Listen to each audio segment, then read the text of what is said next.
Bismillahirrahmanirrahim. Hari ini kita akan membahas tentang konsep dasar sosiologi. Pada pertemuan kemarin, kalian sudah membaca beberapa tulisan yang sudah Ustazah buat di Moodle. Nah, sekarang Ustazah memberikan PowerPoint ini untuk mempermudah kalian dalam mempelajari pelajaran sosiologi. Jadi nanti kita akan bicara tentang sejarah sosiologi, kemudian sosiologi sebagai ilmu, pokok bahasan sosiologi. Nah, penutup ini bisa misalnya apa saja fungsi sosiologi, kemudian peran seorang sosiolog. Sosiologi berasal dari kata sosius dan logos. Sosius bisa berarti teman atau kawan. Logos berarti ilmu. Jadi, sosiologi merupakan ilmu tentang pertemanan.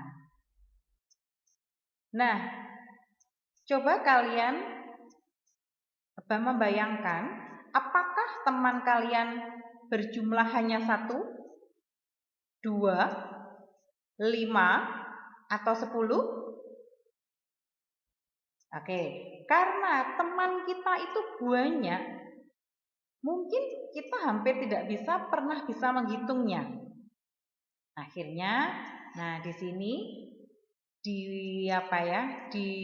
dimudahkan bahwa sosiologi adalah ilmu yang mempelajari tentang hubungan antar manusia dalam kelompok. Karena teman kita banyak, tidak hanya 1. Teman dalam pengertian sosiologi itu ada yang menjauhkan, ada yang mendekatkan. Misalnya, kalian dengan saya, memang kita belum pernah bertatap muka, tetapi kita bisa saling berteman, kita bisa sharing melalui Moodle, melalui WA. Nah, berarti kita ini antara guru dan murid hubungan yang menjauhkan atau mendekatkan? Baik, mendekatkan ya. Nah, sekarang ternyata dalam pertemanan pun ada yang menjauhkan. Sebagai misal, kalian punya teman, kalian punya sahabat. Karena suatu masalah, hubungan kalian bisa sedikit renggang. Mengapa? Itu tadi, kalian ingin A, teman kalian atau sahabat kalian kepingin B, sehingga tidak bertemu, tidak cocok. Akhirnya terjadilah, maaf nih, pertengkaran. Nah, jadilah hubungan yang menjauhkan. Bisa dipahami ya? Secara bahasa, sosiologi adalah ilmu tentang hubungan antar manusia. Boleh nggak Us? Definisinya beda? Boleh. Contoh, sosiologi adalah ilmu yang mempelajari tentang masyarakat. Boleh. Boleh nggak Us? Yang lain? Boleh. Prinsipnya, definisi sosiologi kalian sudah paham asal muasalnya kata sosius dan logos. Tinggal kalian bisa mengembangkan sendiri. Karena hubungan manusia antar manusia terjadi dalam kelompok masyarakat dan menghasilkan kelompok atau masyarakat. Jadi karena kita berada di kelompok, ya otomatis kita akan menghasilkan kelompok. Seperti itu. Karena hubungan kita ada di masyarakat, ya berarti kita akan menuju atau hidup di masyarakat. Itu maksudnya seperti itu. Sosiologi dapat diartikan sebagai ilmu yang mengkaji hubungan antar manusia dan kelompok atau masyarakat. Sama kan? Prinsipnya sama. Ya. Nah, lanjutannya adalah Hubungan antara manusia di dalam masyarakat itu menghasilkan peristiwa apa saja? Kalian bisa nanti menjawabnya. Ketika kalian berinteraksi dengan teman-teman kalian atau mungkin tetangga kalian, karena kalau teman-teman belum pernah bertemu karena kita belum pernah tatap muka di sekolahan SMA IT Abu Bakar.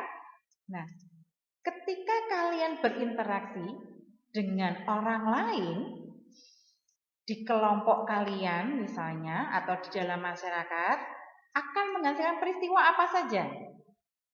Kalian bisa mengisinya 1, 2, 3, 4, 5. Boleh nggak lebih? Boleh. Harusnya banyak ini. Ustazah hanya memberikan contoh saja. Bisa ya? Sekarang kita masuk sejarah sosiologi. Pada pertemuan minggu yang lalu, Ustazah sudah memberikan sedikit cerita di Moodle yang kalian sudah bisa membacanya tentang sejarah sosiologi. Ustazah sekarang mengulasnya sedikit di sini. Deklarator adalah Auguste Comte. Nah, kalau anak-anak kok susah ya. Auguste Comte boleh, nggak apa-apa. Auguste Comte, gitu ya. Itu adalah deklarator sosiologi atau bapak sosiologi. Pencetus pertamanya adalah Auguste Comte. Sosiologi semula merupakan cabang dari filsafat. Nah, ini. Jadi Comte ini adalah salah satu ilmuwan yang ada di Eropa, kemudian meneliti tentang masyarakat. Kemudian sampai pada tahap akhir yaitu tahap positif atau tahap ilmiah. Karena syarat berdirinya sebuah ilmu itu bisa dipertanggungjawabkan dengan penelitian dan berbagai sistematik yang ilmiah, maka lahirlah sosiologi.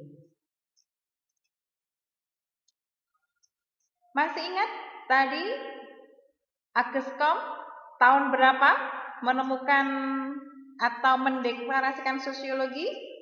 Ada yang masih ingat? Baik, nanti dibuka lagi ya slide sebelumnya. Nah, sebetulnya Ibnu Khaldun pada tahun 1332 sampai 1406 beliau adalah ilmuwan Islam pada masa kejayaan Islam. Itu telah meneliti juga tentang masyarakat. Kemudian menulisnya dalam bukunya yang berjudul Muqaddimah. Anak-anak boleh silahkan membaca bukunya Ibnu Khaldun.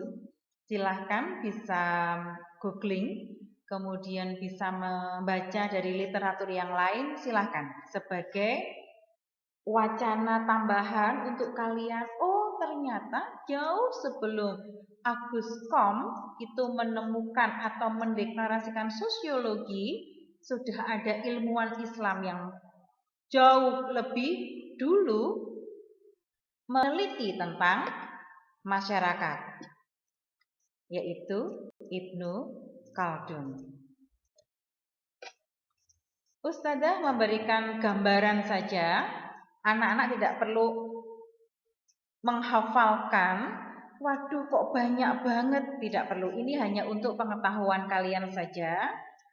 Jadi perlu kalian ketahui bahwa sebetulnya ada nama lain yang juga meneliti tentang masyarakat yang bernama John Stuart Mill.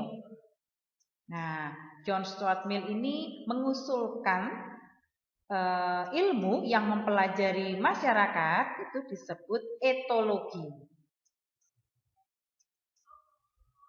Tetapi oleh dunia nama yang lebih dikenal adalah sosiologi.